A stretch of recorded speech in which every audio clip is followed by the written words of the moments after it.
This is Drive to the Draft, presented by Kia. Movement that inspires.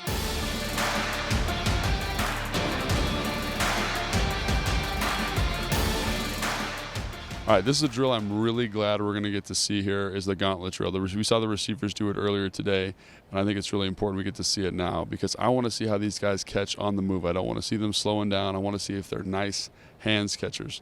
Now, it's important. I like what Davis is doing here. He's got to understand where the balls are coming from. Sometimes this first guy gets in trouble because he doesn't understand the rhythm.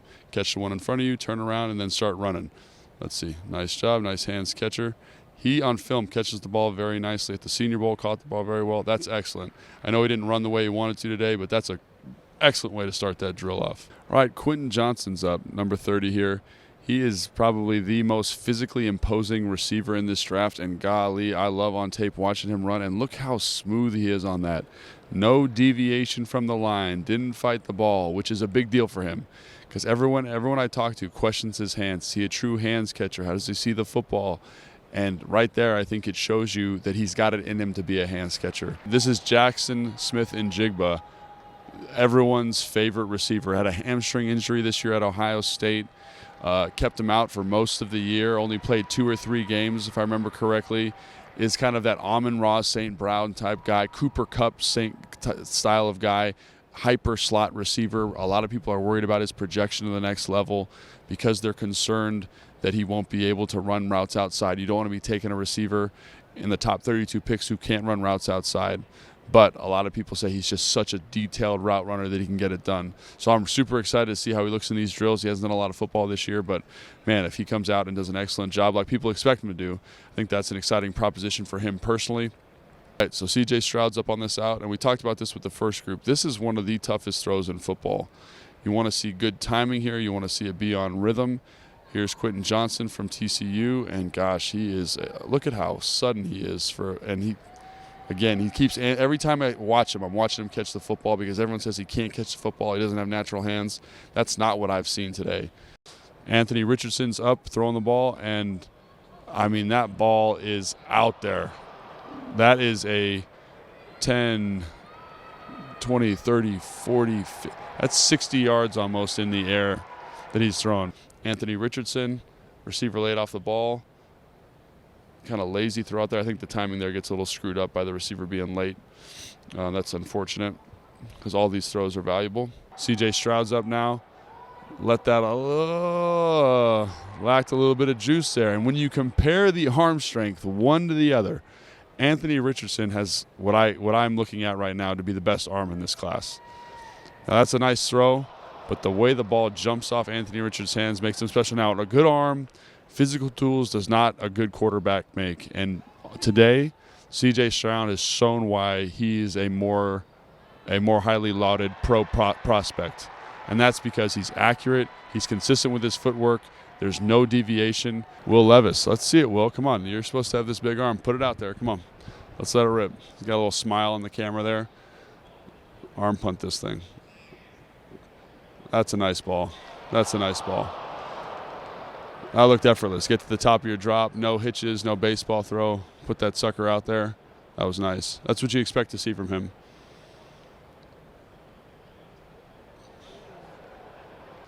The ball got away from Tanner McKee there a little bit. Let's see if he can get it back on track. Big arm again.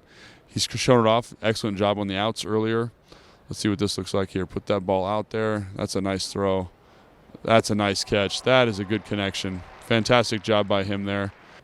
And I will say this group of quarterbacks is much more dynamic, right? You got Tanner McKee, got the kid from Houston, obviously Anthony Richardson, and C.J. Stroud. Like all of those quarterbacks will be drafted. 2 of them will potentially be starters, and McKee and the kid from Houston have the ability to kind of be high-end backups and maybe fight for starting spots. So the arm talent in this group has been much better.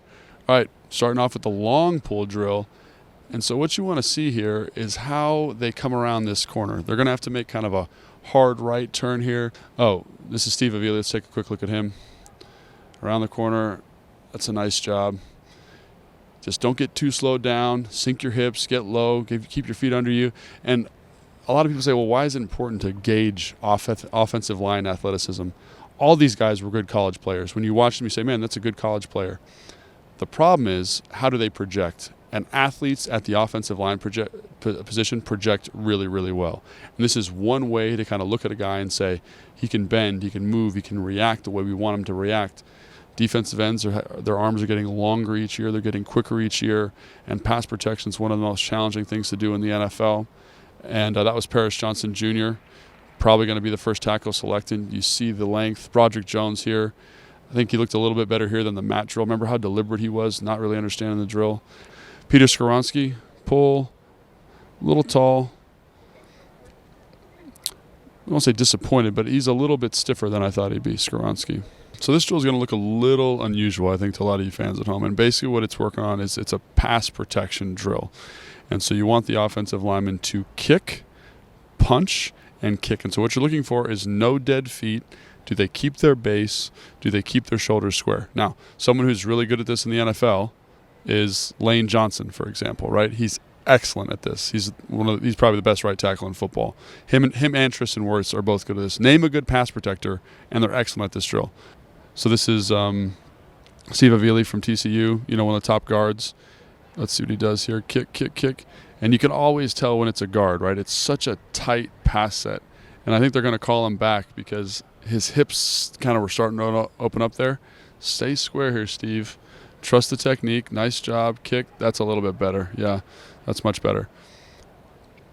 And I do this with my high school guys. We did this in college. You do this in the NFL. This is a very common drill because pass protection is all about reaction and change of direction with your feet in a very specific way, right, in this kind of pass protection stance. So you want to make sure these guys look excellent with this kind of stuff. On this drill, in that second kick set, after they hit the bag, get some depth, guys. Get back out there. Juice Scruggs, also a center. See how he didn't get that much depth there? The coach right now is saying, get your depth, kick back, come on, hurry up. I think this is Peter Skoronski. He'll look excellent at this drill. Easy, yep. I think a little robotic, but you see the depth. He's able to play guard, able to play tackle. Here's Torrance. Let's see what he looks like. He's a little bit deliberate with his pass set on film, and he gets away with it because he's so gosh darn big. That's nice quick feet there. See, a little robotic, little hitchy. You want to see it nice and smooth. Nice and smooth. I think this might be the best set of the day with Darnell Wright. When you watch him at the Senior Bowl, he's able to just glide with his pass set. So let's see what this looks like. Good line. See how he's able to kick back out there? That's Lane Johnson. Lane Johnson's able to pass it like that. Because when you get back out there, when you get yourself on that line, it really disrupts the rusher. That's what you want to see from this drill. Wright, Cody Mock, they've really stood out. Steen's done a nice job. For a group that wasn't quite as good as the other one, this group's been pretty outstanding. All right, this is a drill I'm really glad we're going to get to see here is the gauntlet drill. We saw the receivers do it earlier today, and I think it's really important we get to see it now because I want to see how these guys catch on the move. I don't want to see them slowing down. I want to see if they're nice hands catchers. Tucker Kraft, he did a great job with the bag, did a nice job adjusting the football, ran well, and there you go. Shows that he's not too muscle-bound to catch that football. That's an excellent job. This is Myers here. Notre Dame catches the football great. Love it. It's just about does he have the plus movement skills to do that at the next level and block a 6 technique. A little slow through that drill. Like to see him really sprint through there, and that's, again, kind of speaks to some of my concerns. Attack the football, run through here violently. Darnell Washington does have nice soft hands on tape. Gosh, he does look good. He's done a great job today in all the drills. Minus not moving his feet very fast in the blocking drill, I think he's excellent. I think he may have passed Meyer today with his production. All right, here we are at block explosion. They're going to see these guys hit the sled. This used to be a bag, and I think they probably gave up on it. These are very, very heavy sleds naturally, and they've gone and added weight to them. So that's pretty dramatic. That was a nice job by number 5 there, Tucker Kraft. He does that on film all the time. He's a big, strong ox of a guy. This is a sled where you want to keep your back flat. I don't like this type of sled personally, but it's a good drill to show general leg strength and push. See how a lot of these guys are getting stuck right on the sled? You want to see them keep that back flat and just glide this thing forward. Let's see what we got here. Michael Meyer, that's good. He's got a feel for it. That's a good rep right there. That's a nice job. That's a good rep. Showing some good strength there. Nice flat back. All right, here we go. Darnell Washington, the man of the hour. They put this drill in the combine specifically for you. Let's see what we got here.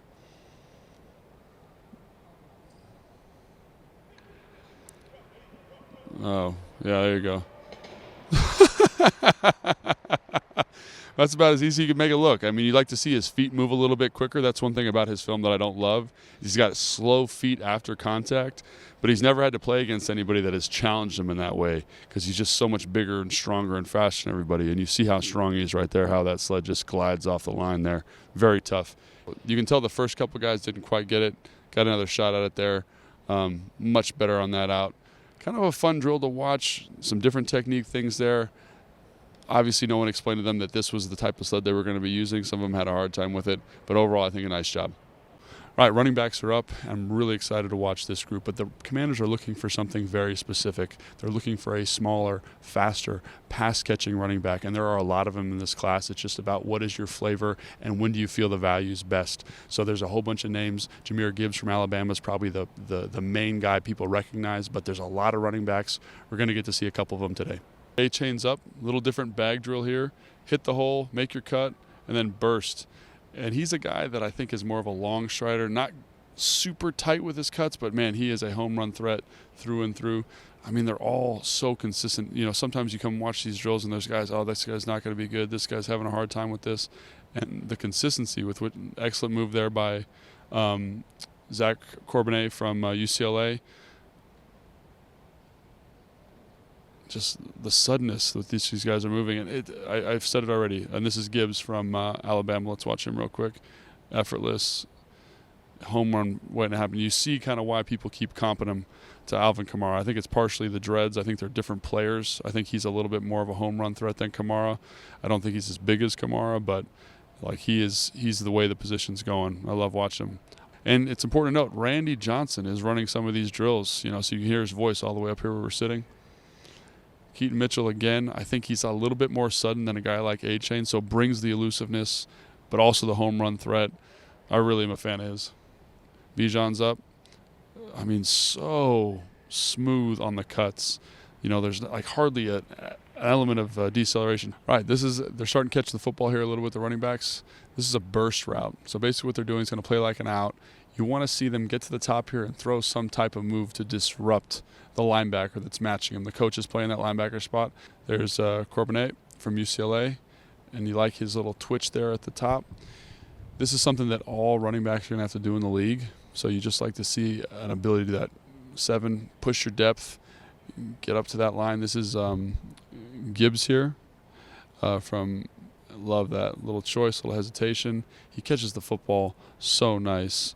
And he's just been so smooth on all these routes all day.